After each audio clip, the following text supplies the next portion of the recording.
The John Lebang Show has been known to make people laugh, sing, think, scream, throw things in rage, and generally lose their minds. Listener discretion is advised.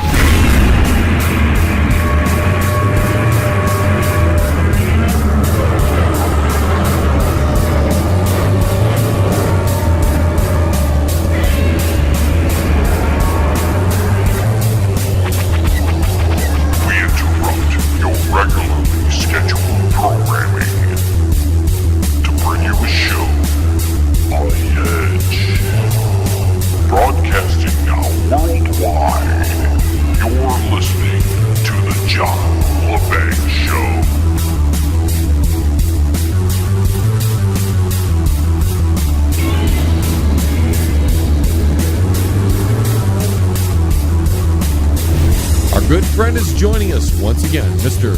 Derek Shelmerdine, author of RocknRoll Unravelled.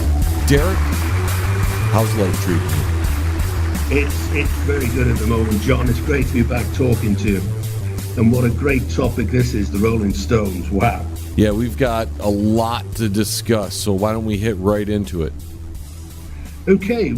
I mean, the background of the band's really interesting. I mean, it all starts with Brian Jones. It was very much Brian Jones that instigated and created the Rolling Stones. He started out in the late 50s as a sax player and guitar in local trad jazz bands in his local Bath, West London, west of England area. And trad jazz is the British take on Dixieland jazz.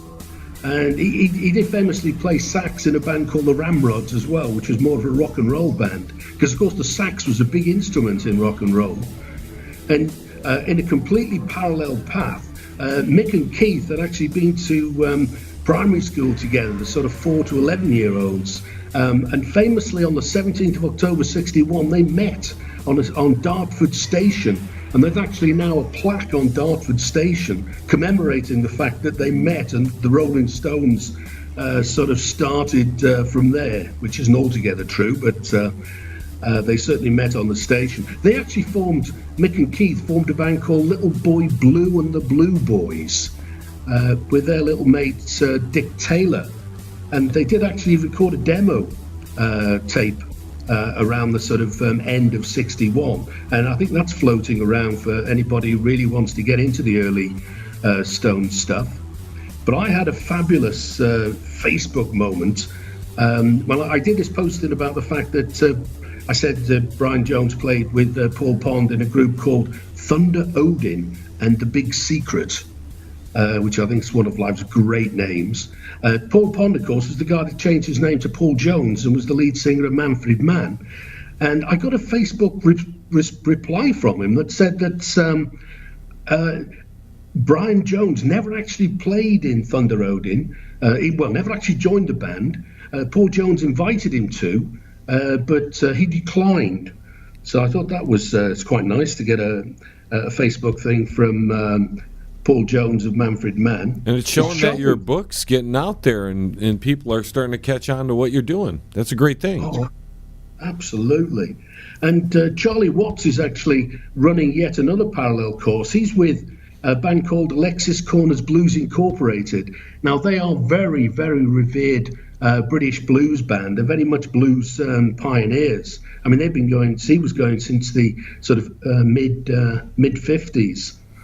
And then Brian Jones we're now at about March 62. He formed his first lineup with a guy called Brian Knight, Jeff Bradford, and Ian Stewart, whose name will pop up a lot over the next few minutes. Now, when you're saying first lineup, this is like the early days of the Rolling Stones? Well, this is yeah, if you like. And the only actual Rolling Stone in there is Brian Jones.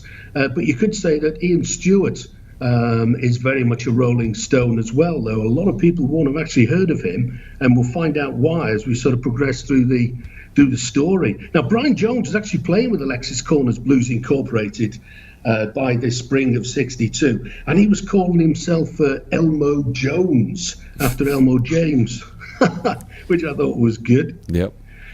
And Mick and Keith famously met Brian and Charlie, who were playing in Blues Incorporated at a gig. at the Ealing Club in West London. I mean, there are so many bands sort of in this part of the story. Now, around now, which is the mid-1962, Brian Knight from this first lineup, he went off and formed his own band, Blues by Six. And Jeff Bradford, one of the first lineup, went and joined him. And Charlie Watts actually joined them as well. He left Alexis Corner's Blues Incorporated to join Blues by Six. And Charlie Watts was replaced in Blues Incorporated by Ginger Baker. The famous Ginger Baker. Absolutely, from Cream.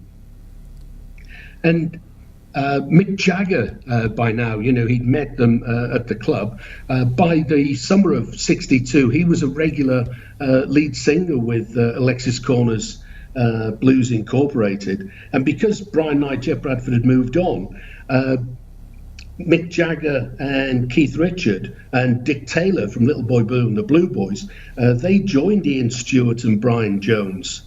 So this is what's usually thought of as the Brian Jones second lineup. And this is where the Stones are really starting to take shape. The drummer at the time was a guy called Tony Chapman from a band called the Cliftons. And really famous date in the Rock and Roll Diary is July the 12th, 1962. And that was when they played their first ever gig as the Rolling Stones without the G at the Marquee Club in London. They took their name from a Muddy Waters single. It was the second single ever released on Chess. And what happened was that Blues Incorporated got an invitation to play on BBC Radio's Jazz Club, very prestigious. So Alexis Corner said, "Hey guys, why don't you take your Rolling Stones band and fill in for us at the Marquee?" So that was how they got their big breakup, in a way. But there's a great story about the drummer, because urban legend often has it that Mick Avery, the Kinks drummer, was the drummer on that day. But interestingly enough, if you go to the Stones website, it says that it was Mick Avery. But if you go to a website called Cast Off Kinks, which is a lot of people who used to play in the Kinks, who formed a band called Cast Off Kinks, in an interview Mick Avery gave, he said he never played at that gig. He rehearsed with the Stones, but never actually played with them. Yeah, I remember you talking about this before. It's an interesting little story. Yeah, it's an interesting one. That is who was on the seat that day. Most people think it was probably Tony Chapman, but Dick Taylor left shortly after. He formed the Pretty Things, who went on to some really good stuff. And he went back to guitar. That's right. I mean, what happened was he played guitar in Little Boy Blue and the Blue Boys, but when they joined Brian Jones, because there were so many guitarists, he moved to bass, and he was never really that happy with bass guitar. So I think it's quite possible that if he'd been the bass guitarist in that early version of the Rolling Stones, he might never have left to form his own band, Pretty Things, so we might never have had the Pretty Things. It's one of never quite knowing life stories. Yeah, the what ifs. Exactly. To put it into context, we're now at sort of October '62, and that's when the Beatles released their first single in the UK, Love Me Do. So you can see the Stones are still very much in their early days. They're haven't even got their full lineup together yet. But when it really started happening for them was they met a guy called Giorgio Gamelski, who was quite a big wheel in the early R&B days in London, and he formed a club called the Crawdaddy Club in West London, and that was one of the real pioneers of R&B in London. And Charlie Watts, again, he played in a band called Dave Hunt's R&B band, and they were the first resident band there at the Crawdaddy. And that band also featured Ray Davies from time to time. From the Kinks. Yeah, absolutely. So you can see there are quite a lot of interesting people who are all sort of getting together in different bands at different times. But the final name really comes in for the first time is Bill Wyman. He famously auditioned on the 7th of December for the Stones, and he's written this great blues history book. And in it, he tells the story of his audition. And he says, he went there with he says he had a great big pair of Vox AC30 amplifiers and an echo unit. And he reckons the only reason they took him on was because of enormous wardrobe-sized cabinet with the 18-inch speaker. Got to have that power, man. Got to have that power. Looked great. Absolutely. AC30, I mean, there's a name to conjure with. It's amazing when you look back at these photographs of bands in the sort of early 60s, how small the back line is and how that really changed over the next 5 or 6 years. But the arena size changed with it. Absolutely. Oh, absolutely. Yeah, because the venues just kept getting bigger and bigger. Because the venues were very small back in those days. They were just halls, basically. But I mean, another interesting thing here is Tony Chapman, the drummer. He was from a band called the Cliftons, and that was where Bill Wyman came from. That was how Bill Wyman came to know of the band. But he famously played his last gig on the 11th of January, 63.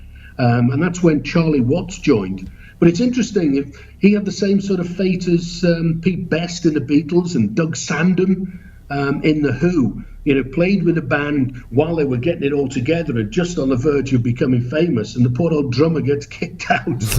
I mean, Charlie Watts, he joined in the sort of January of 63, and now the classic five are there. Plus Ian Stewart, he was the pianist, and he was still very much part of the band by the January 63. But Charlie Watts, that was when he stopped being part-time. In all these other bands he played in, he was still a graphic designer, with a full 9 till 5 days a week job. But the Stones persuaded him that it's time to move on now and become a proper drummer, as it were. And they became the house band at the Crawdaddy, and Jojo Gomelski became their first manager. So that was he didn't have a contract with them, though. That come back to bite him in a few minutes' time. That's like a verbal contract. That was it, right?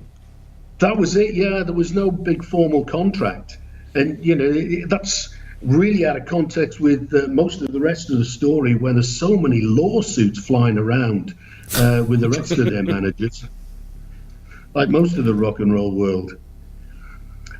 But they cut a demo on the 11th of March 63 with a guy called Glyn Johns, who's engineer-producer and has been involved with just about everybody. He's done Eric Clapton, The Who, a whole load of people. But that was when they met Andrew Loog Oldham, who effectively was their second manager. He came along to see them with a guy called Eric Easton, who was his partner. They came along to the Crawdaddy. And a few days later, it was April 28, 63, but they became the manager shortly after. And Andrew Loog Oldham decided very much to change their image. And he worked along the lines of he wanted to be the antithesis of the clean-cut Beatles image. So he changed it to this sort of bad boy image with a sort of slogan, would you want your daughter to go out with a Rolling Stone? It was Andrew Oldham that decided that Ian Stewart didn't have the right image for the band. So he moved Ian Stewart off the stage to become the road manager. But interestingly enough, Ian Stewart still plays on an awful lot of records, and apparently he did play in the wings sometimes of concert performances on the piano. But he also decided Oldham decided he wanted to change the focus away from Brian to the frontman, Mick Jagger. Makes sense, though. He had a presence about him, and still does at this age, that people are drawn to that sort of character. Yeah. Oh, absolutely, because Brian was actually very much, if you watch him, he's very much the sort of musician in the background. And it was Andrew Oldham that decided that Jagger and Richard should become songwriters, which proves to be a very smart move. And that by now, which is sort of June 63, they're starting to get some serious success. I mean, they released their first single in the UK, and that was the Chuck Berry cover of, their cover of Chuck Berry's Come On. That got to 21 in the UK charts. But the second single, Fortune Teller, coupled with Poison Ivy, for some reason that was withdrawn very soon after it was released. So, anybody hunting down collectible British singles, Rolling Stones on Decca, Fortune Teller, and Poison Ivy is well worth checking out. Is there a story behind why they withdrew that? No, I've never actually managed to track down why, because that was released actually on the 9th of July, which is only about a month after Come On was released. Maybe they didn't want to take away from the first single. Hey, you. Yeah, you. Listening there. Don't go anywhere. The John Lebang Show is going to be right back. Just ask the hillbilly. That's right. Right after this. What about me? Maybe next time. Check out the new book from Derek Shelmerdine, Rock and Roll Unraveled. It tells the story of rock and roll from its roots right up until the mid-70s punk. Rock and Roll Unraveled. Not just the music, but also the events that shaped the music. Rock and Roll Unraveled. It includes the backgrounds to recording sessions, singles, album releases, births and deaths, epic concerts, and festivals. Rock and Roll Unraveled. Shelmerdine has made a painstaking effort to document pretty much every event that would prove significant in shaping popular music. Rock and Roll Unraveled. Purchase the book at www.rocknrollunraveled.com. Follow him at Twitter at R&R Unraveled, and look him up on Facebook at Rock and Roll Unraveled. Rock and Roll Unraveled. By author Derek Shelmerdine. Available now. If you are elderly, disabled, receiving SSI or Medicaid, and you have a medical need or require assistance with daily housework, shopping, grooming, medication, you may qualify for housekeeping at no cost. Call now. VIP Home Healthcare, 248-579-3805. VIP Home Healthcare, there when you need them. That's 248-579-3805. You're listening to the John Lebang Show. It's a hell of a good time, isn't it? I think of myself more as a song and dance man, you know. The only reason that we are still together is that the subtlety of delicate change in the music. Some of it's old, some of it's new, something borrowed, something brown. It's the sea of a band that wears makeup, and you've got snakes, and you've got guillotines, and you've got really hard rock, Detroit rock and roll. I mean, all those groups and people that started off when we were starting off, they're all still going. It's funny how many times rock and roll's been dead. Yeah, how many times people have said it's been dead, it just keeps coming back like a bloody phoenix. Rock and roll! If you look at their third single, that was actually a Lennon McCartney song. In the UK, their third single was I Want to Be Your Man. So I can imagine, but that wasn't released till November. So you can imagine if it was released in August, they would have pulled it in favour of the fact that they just managed to persuade the Beatles to give them a song. Because that was a license to print money in the early 60s, a Lennon McCartney cover. Sure. And it's interesting that they wanted to be the antithesis of the Beatles, yet they cover one of their songs. Absolutely. Oh, there's a lot of contradictions in life, I think. But yeah, and it got them to number 12, so I mean, they haven't hit the top spot yet. But one of their big breaks came when they were on a program called Thank You Lucky Stars, a British TV pop music thing, with Gene Pitney. And they heard his song, he heard the Jagger Richards song, My Only Girl, and he liked the words, didn't like the melody, so he reworked the melody, and he released that as That Girl Belongs to Yesterday, and that gave Jagger and Richards their first hit as songwriters, actually on both sides of the Atlantic. They were the songwriters, and that was it. But it was enough really to get the fledgling Jagger Richards songwriting credits a move, because Gene Pitney was very big. I mean, this is late '63. I mean, he'd had a bunch of hits by that particular time. And again, now to put it into context, that was the end of '63. On the 9th of February '64, the Beatles made their famous appearance on the Ed Sullivan Show, and that was when things really started to happen for British bands. And in fact, the Stones released their first single, which was the "I Want to Be Your Man," in the States in the February.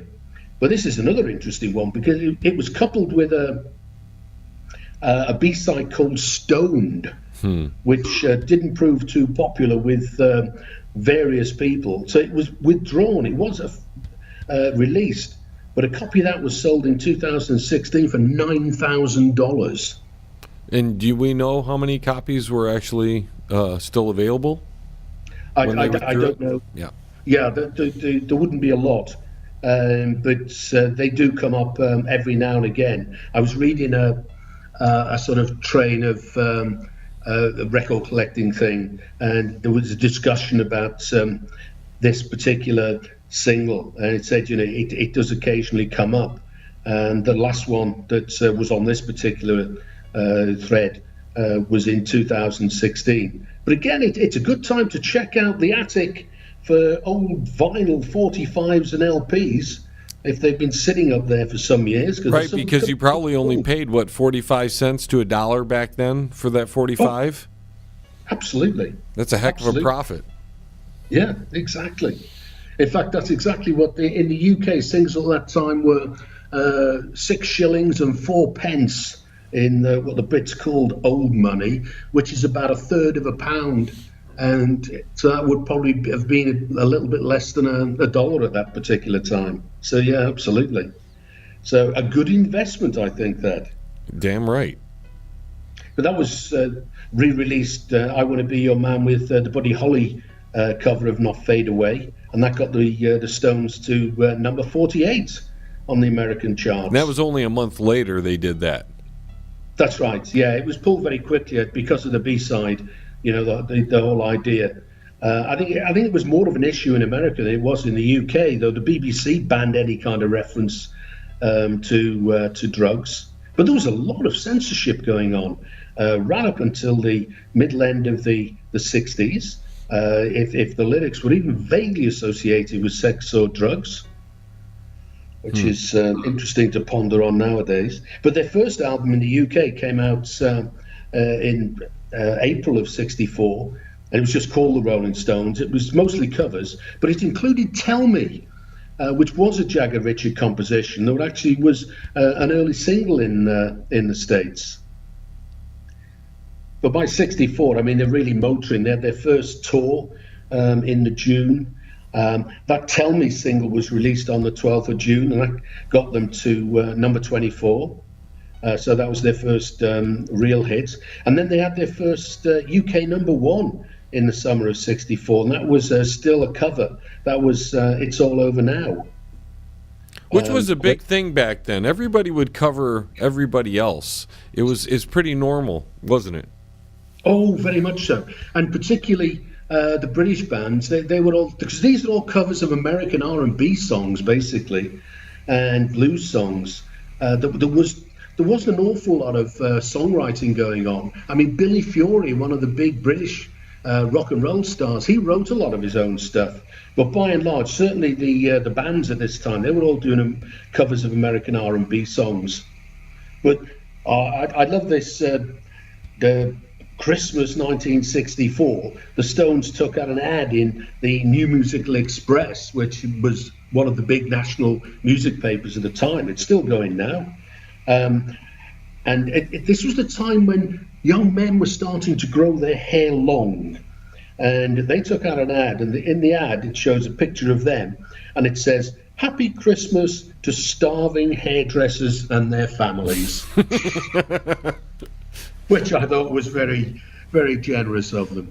Yeah. Well, they think of the people that are losing money at Christmas because everybody's growing their hair. Absolutely. I still have my beautiful locks. Not many guys my age do. Absolutely. I can sympathise there because I've grown mine quite long as well. So it's one of life's pleasant things, I think, to reach the other side of being a youth and still have lots of hair. Yep, no doubt about that. We won't pick on the bald guys. No. So we got past Christmas with the Happy Christmas for starving hairdressers and their families. Now we're moving into 1965, right? That's right, and starts off pretty much with them falling out with the law. On March the 18th, they famously were returning from a night out, a bunch of them, Mick, Brian and Bill from the Stones with a couple of chums, and they decided to relieve themselves on a garage forecourt wall. Now, the garage owner took a dim view of this, and he called the local bobbies, and Mick, Brian and Bill were actually fined for insulting behaviour. not indecent exposure, insulting behavior. Absolutely. Oh yeah. They didn't go too much down that particular fault, but they did find themselves with a small fine. What was the fine back then for that? I think it was around about 100. I can't remember offhand. I think it was around about £100, which is not that small, I suppose, in those days. No, it's pretty hefty. Yeah, but a dim view was taken by the constabulary and the local magistrates' court. But now, I mean, I thought it'd be interesting to have a look at the actual business deals that arrangements they had with their managers, Andrew Oldham and Alan Klein, because this is now mid-65 when Andrew Oldham decided to appoint Alan Klein as their business manager. Now, this is the same Alan Klein that fell out very much with the Beatles as well. But if you go back to when Andrew Oldham actually struck the original deal with Decca back in 1963 when he signed them up, it's really interesting because Andrew Oldham and Easton, his partner, they negotiated the deal, but the Stones weren't signed directly with Decca. Andrew Oldham and Eric Easton had a company called Impact Sound, and they actually had the deal with Decca. So it was Impact Sound that owned the master tapes, and they actually leased them to Decca. And Impact Sound had a payment of 14% from Decca, and they only gave the Stones 6% of that, so they kept the other 8%. But I thought, a bit of a cheek. On top of the keeping 8% to the Stones 6%, they also charged the Stones a management fee of 25% of the Stones 6% cut. Man, they made out there. Now, so you're saying Impact Sounds was kind of a proxy. They were the middleman. They would develop bands or something and then just send it to Decca to mass produce? Yeah, absolutely. The Stones weren't actually signed with Decca. The Stones were signed with Impact Sound. A very smart move on Andrew Oldham's part, because it meant that they owned the master tapes, so they owned the recordings, and this really comes back to bite the Stones later, because coming now to July '65, where we were when we picked this part up, that was when Andrew Oldham hired Alan Klein to be their business manager, because now Andrew Luke Oldham formed his own independent record label, Immediate Records, around this sort of time, and he had a lot of success with other artists on the record label, so he was focusing a lot of his attention on that, and that's why he brought Alan Klein in. But Klein actually then negotiated a new deal with Decca. He cut Eric Easton out completely, so Easton naturally sued him. But now with Klein's deal, the band got 7% and Impact Sound got 7% without any 25% of the Stones cut. But he also set up Gideon Music to actually administer the songs. So what happened basically was when Andrew Luke Oldham sold out, and he sold out because in '67 Mick and Keith got themselves into a drugs bust, and Andrew Oldham decided that he didn't want to get caught up in this, so he fled off to America and left Alan Klein to sort it all out. He did actually get involved. He was involved in the organization of Monterey, Andrew Oldham, while he was in America, so it wasn't all that bad. But by the end of '67, he'd sold out to Alan Klein. So the whole Impact Sound thing was now owned by Alan Klein. That's why Alan Klein owns the rights to all of the Rolling Stones 1960s back catalogue. And he makes good money off that. Oh, absolutely. I mean, the Stones did take him to court and lost. I mean, that is a salutary tale for any young band to really understand how their management contracts work. Yeah, it's a tough business out there. And back then, you had less information as the artist than you do now, and you still can make mistakes today. So, exactly. Anybody listening that's in a band, you can learn something by just listening to what's going on right here. Oh, absolutely. I mean, the Stones weren't actually aware that they were having 25% of their 6% taken away. I mean, I suppose they were just really happy to be moving into the big time, but so many 60s bands got ripped off.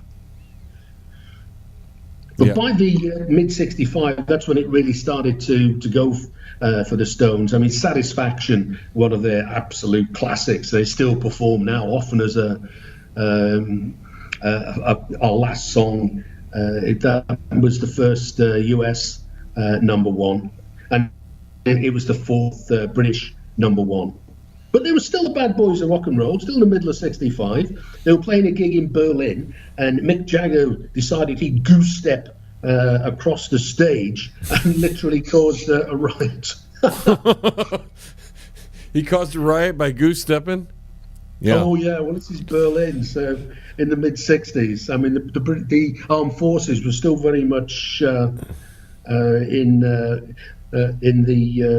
country. Oh boy! But also 65 was one of my great moments. The Stones were doing one of their package tours with a bunch of other bands, and they reached Chester on the 1st of October, and I was there at the concert. Pretty awesome, man. Oh, I've never got to see the band, and you're talking about seeing the band in their, I won't say infancy, but their early childhood. Oh, absolutely. It was the Satisfaction tour.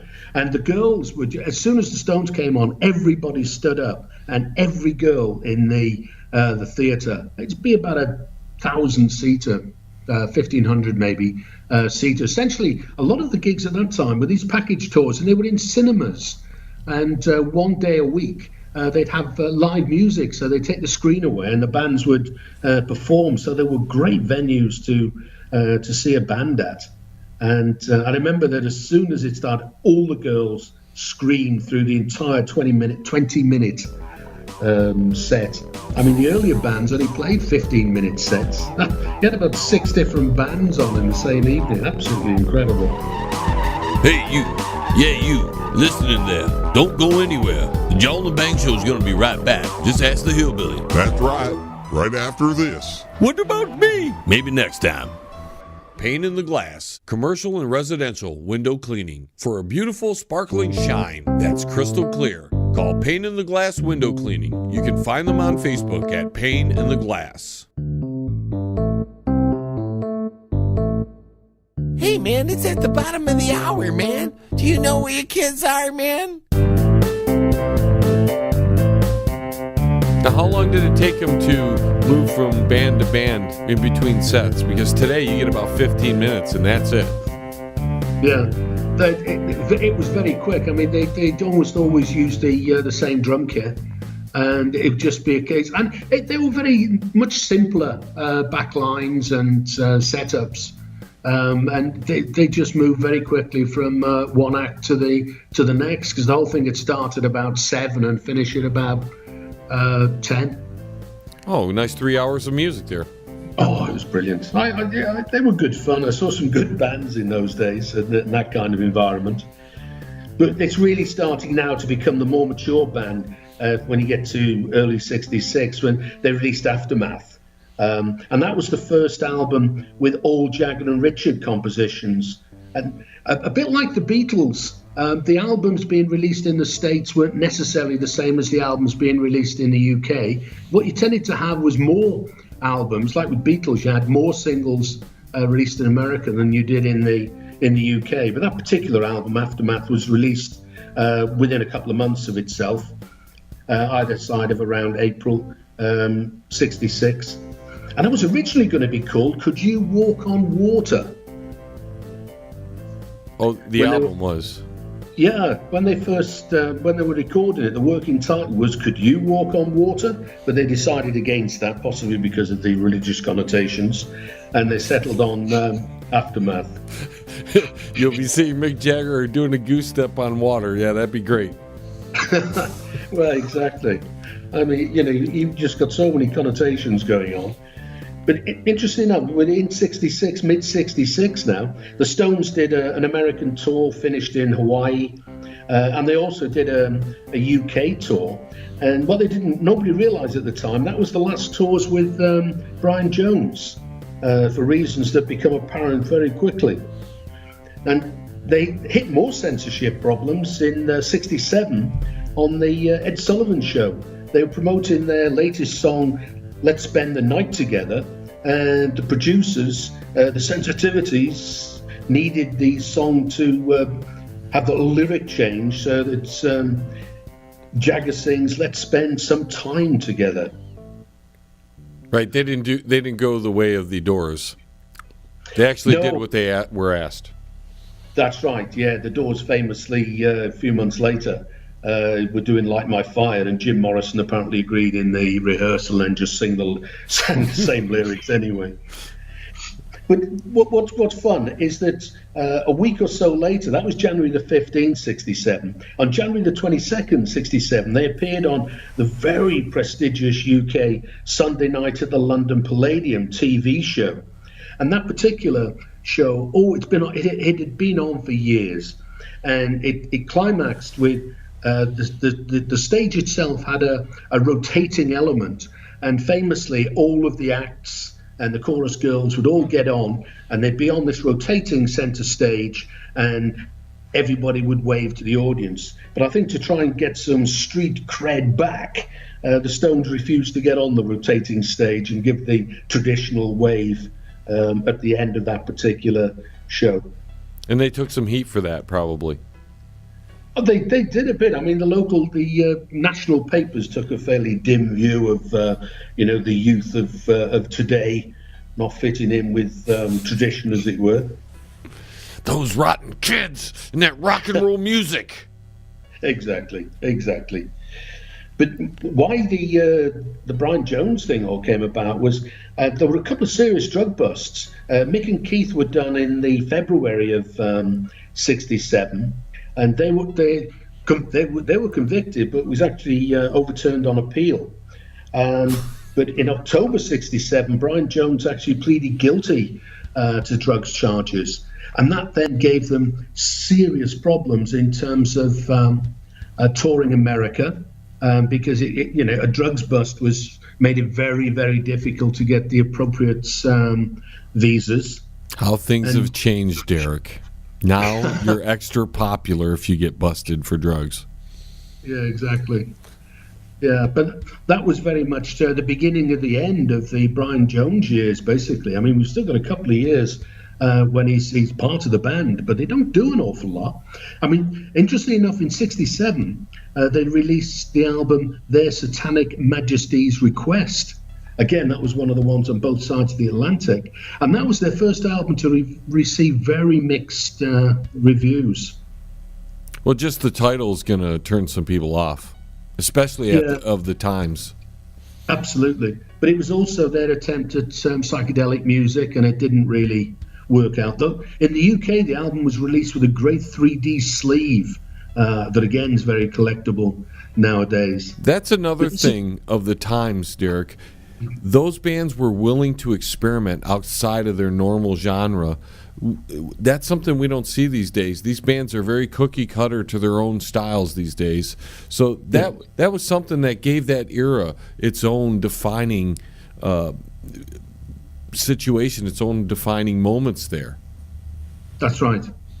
And the record companies would actually stay with an artist over a few singles until they became successful, like with the Stones and the Beatles.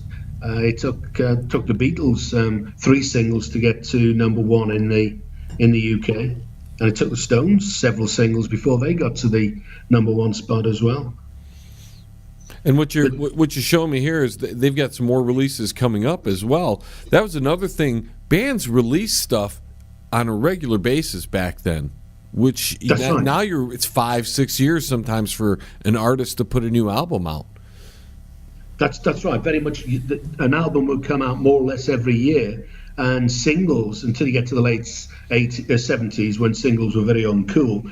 People would typically put out 3 or 4 singles a year, every 3 months. Right, and that's where we're heading in with the release of Jumping Jack Flash. That's right. I mean, that was important because that was when they changed. Andrew Oldham had produced all of their singles up until that particular point. But this is the first time that Jimmy Miller was brought in, and he produced that particular single. So Andrew Lou Oldham is very much out of the Stones picture at this time now. But 68, the end of 68, I mean, we have talked about this before, so I won't dwell on it. They did their famous TV special, Rock-and-Roll Circus.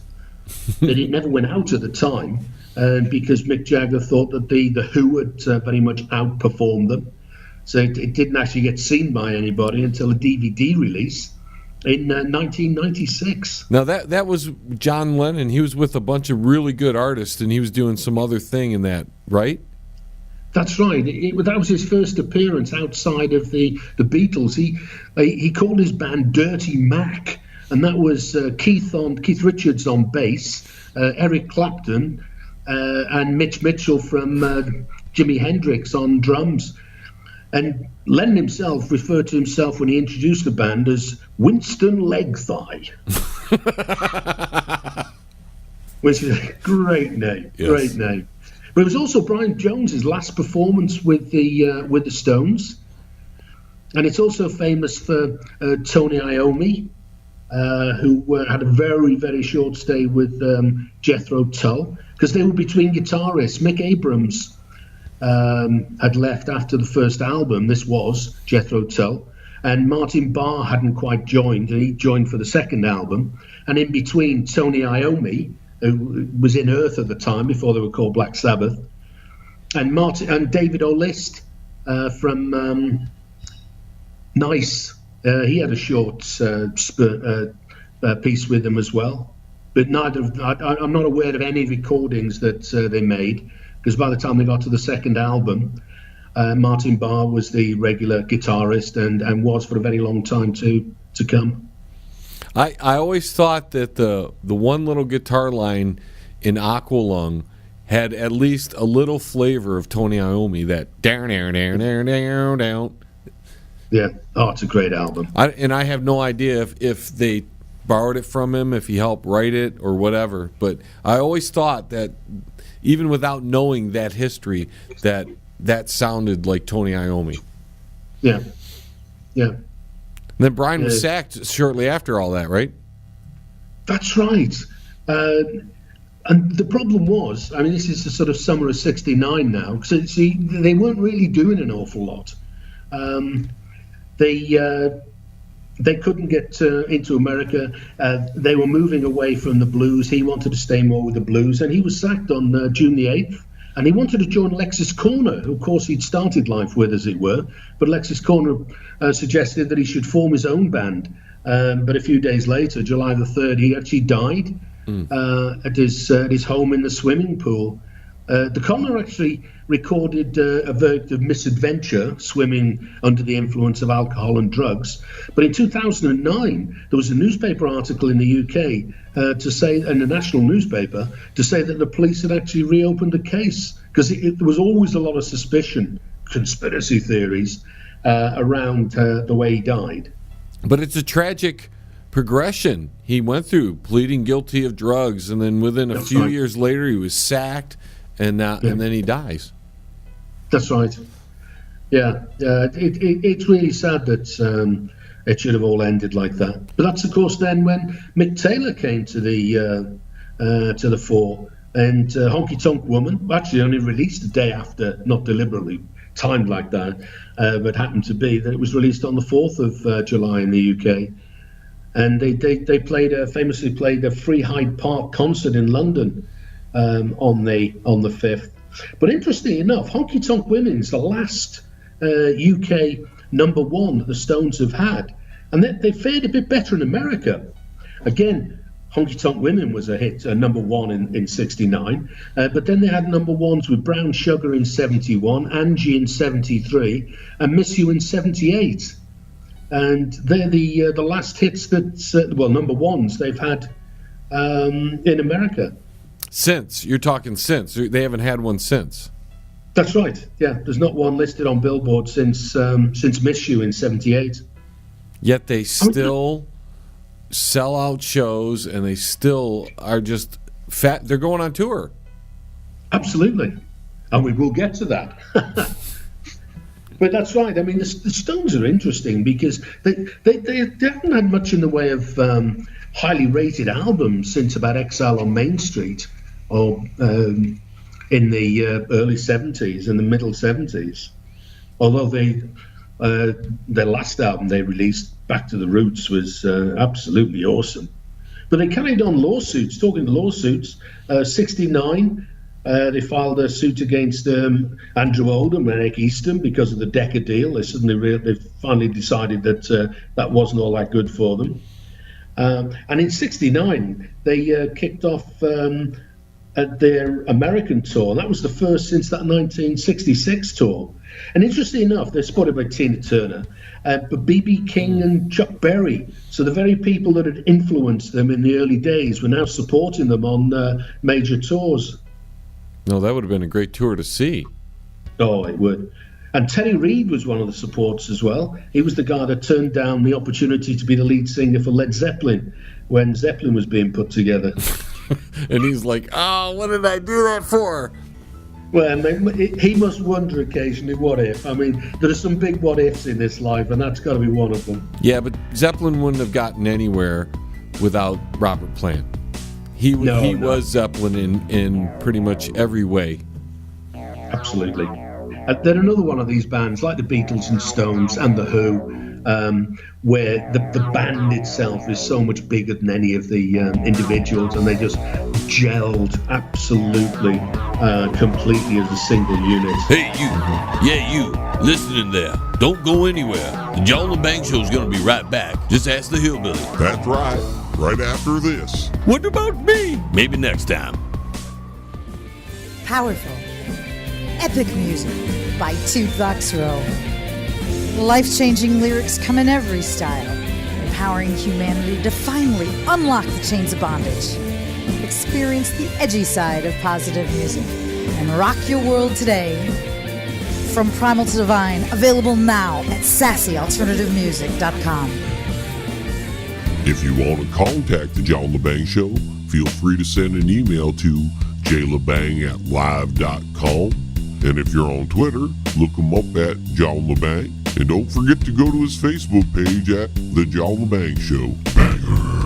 Now here's John. But that was the tour they recorded to Get Your Yah-Yahs Out. I think 9 of the 10 songs, certainly most of them, come from a couple of nights at the Madison Square Garden, where Janis Joplin got on stage one night to duet with Tina Turner. That would have been worth seeing. Damn right. I mean, technically not part of the tour, but they rounded off that American jaunt with the Altamontes concert on the 6th of December. And sadly, that's the one that ended with the death of Meredith Hunter, and often thought really as a spiritual end of the 1960s. They became tax exiles in 71. Income tax in the UK was 90%. So they had a goodbye Great Britain tour and went off to live in France. And that's the sort of time that Rolling Stones Records came into existence, and they released Brown Sugar, which was the first single on their Rolling Stones label. And that was in it's 71, right? 71, yeah. And then more lawsuits. 71, there was a lawsuit with Alan Klein to try and get the rights to the songs back, but they didn't succeed in that. And then 72, they had their legendary American Exile on Main Street tour. And the Stones seem to have a history of 2 or 3 or 4 year gaps between tours, because that previous American tour had been the first since 66. This one's the first since 69. And this is the one that goes down in rock and roll legend, really. I mean, it had the concert film Ladies and Gentlemen, but they had tear gas. Police used tear gas at a concert in Tucson. They partied at Hugh Hefner's Playboy Mansion. Somebody put a bomb under one of the trucks and blew it up in Montreal. And Mick and Keith were arrested after a gig on the 18th of July for thumping a photographer. Now, according to your notes, Stevie Wonder opened this tour? That's right, yeah. mean, can you imagine? I just try to think about all the concerts I missed because I was either too young or wasn't even born. Right. Stevie Wonder and the Rolling Stones would have just been. I mean, and you're talking both bands or both groups in their prime. Oh, absolutely. I mean, Stevie Wonder in those days would have been absolutely awesome to see. Absolutely incredible. I mean, it just shows the stature of the Stones that you've got someone like Stevie Wonder who's more than happy to open for them. I mean, they were enormous by the time you get to the early 70s. I mean, they've been enormous, basically, for a very long time. So what about this thumping of a photographer? Was he just in their face and they just couldn't stand it anymore? Paparazzi? I think so. I think he was just getting a little bit too close for comfort. And they took umbrage to it and gave him a bit of a slap, as they say. Keith Richards. I love it! Yeah, exactly. Oh, won't do that again. But, I mean, Mick Taylor, of course, we're coming to the end of the Mick Taylor era now, because that was a good era. There was some really good stuff, I think, when Mick Taylor was with them. Because, I mean, he's got a heck of a blues pedigree. And he left them, well, he actually left on the 12th of December, 74, and he joined the Jack Bruce Band. His last album with them was It's Only Rock and Roll. And Ron Wood joined them in 75. They had an upcoming American tour, and he joined to help out on the American tour, because he was technically still with the Faces. So when he wasn't playing with the Stones, he was playing with the Faces at that particular time. So that was quite a gig he got himself sorted out with in the middle 70s. But it wasn't a clear-cut thing, I think, that he was going to be the replacement, because the Black and Blue album features Harvey Mandel and Ron Wood, and I think the idea was that it came down to a choice between the two of them, because Harvey Mandel, of course, got a good pedigree, people like John Mayall again, and Canned Heat he was with for a while, and they both played 2 or 3 songs on the Black and Blue album, and it was after that Black and Blue album in 76 that Ron Wood joined as a permanent member. Which they keep replacing members here to keep going, but the basic of the band, the foundation, still always was there. Absolutely, yeah. I mean, it was only the guitarist that was changing, unlike a lot of bands where they have quite a throughput of people. But sadly, I mean, we move on in quite big chunks now. And in 1985, Ian Stewart actually sadly died in the doctor's waiting room while he was waiting for an appointment. He had a heart attack. I suppose if you've got to go, that's the place to be. But well, I mean, one place you want to be. There's a couple other places I'd rather be, but we won't talk about it here. That's probably true. That's very true. But he's one of the real unsung heroes. I mean, he played a big part. He's credited on an awful lot of Stones albums and singles as playing on them, and he actually features on Led Zeppelin's RocknRoll track on the 4th album. So he's a very highly rated guy. And then, of course, in 92, Bill Wyman left, and he was replaced by Darryl Jones. But you'll note that Darryl Jones is never referred to as a Rolling Stone, although he has played with them since he joined them in 92. Is he still with them? Yeah. And he's still not referred to as a band member? No, and if you look at the photographs of the Rolling Stones, you'll find it's Sant's bass player. So I suppose it's because of the prime stuff really was very much before Bill Wyman left. But he's listed as a band member on the website, and on the website it says that he continues to play with them. So I couldn't find anything that suggested he wasn't going to be playing on this latest tour. It just reminds me. It reminds me of the drummer situation with the latest Black Sabbath tour. He was the drummer from Ozzy's band, but they really never gave him credit as the Black Sabbath member. I think it's probably because, I mean, these bands come out of the 60s and 70s, And I think people who join 20 years later, you just don't think of them. The band doesn't sort of think of them as being in that inner sanctum, as it were. Sure, I understand.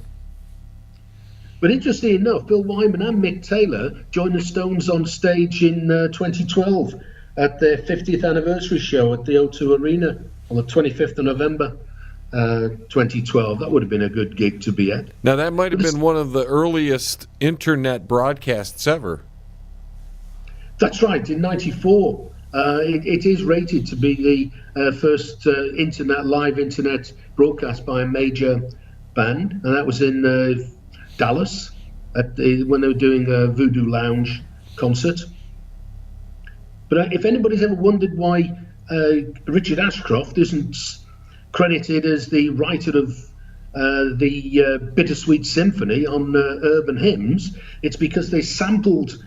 Well, it was actually Andrew Oldham orchestra version of The Last Time, and Alan Klein took a dim view afterwards of how much they'd sampled, and he told them to either take Bittersweet Symphony and Urban Hymns off the market, or recredit it with Jagger and Richard as the writers. So if you actually look at, if anybody's got a CD of that, if you check out the credits, you'll find that the songwriting credit for Bittersweet Symphony goes to just Jagger and Richards. Isn't that interesting? Yeah. But now we come right up to 2016 and the last album they released, and that was their first studio album in over a decade. Album called Blue and Lonesome, and no Jagger Richard compositions. It's back to the sort of first album time with covers of a lot of the blues legends, Willie Dixon and the like. And that's their most recent album, and that's... Yeah, absolutely. I mean, now we're at the tour, and you can see them. They're at Dublin, across the UK and Europe. Kick off on May the 17th, and the dates at the moment are to July the 8th. But if you look at the website, you'll see a couple of those dates indicated as recently added.